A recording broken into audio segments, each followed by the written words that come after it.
palagay natin may isang pasyente, may cancer, tapos ayaw ng pamilya sabihin yung sakit. Anong advice mo doon sa family na mas maganda malaman ng pasyente?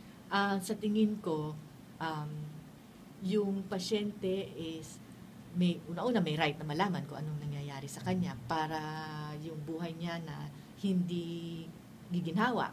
For example, tuloy-tuloy na or yung sakit nandyan na, hindi na mawawala, mas maintindihan niya.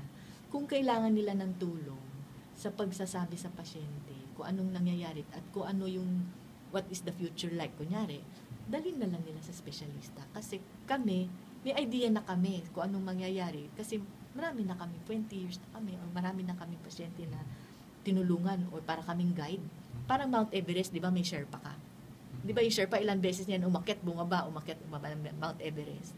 Meron na siyang alam mga secret na daan. So, alam niyo na kung kakayanin ng pasyente tanggapin yung diagnosis na may cancer siya at kung paano siya tutulungan. Correct. At kung hindi niya kaya, sabihin na lang natin hindi niya kaya tanggapin. Mas hindi niya kaya tanggapin yung mangyayari sa kanya dahil sa sakit niya. Hindi mas madali yung buhay na isang pasyenteng may cancer na hindi niya alam yung sakit niya. Mas maginhawa sa kanya na alam niya. Yun, thank you. Tama. Correct. Quality of life is better pagka yung alam ng pasyente kung anong nangyayari at may idea kung anong mangyayari. Pwede ba namin malaman ano ang sinasabi niyo sa pasyente? Paano niyo sinasabi na may cancer siya? How do you say it? Okay. Dr. Trixie? Ganito,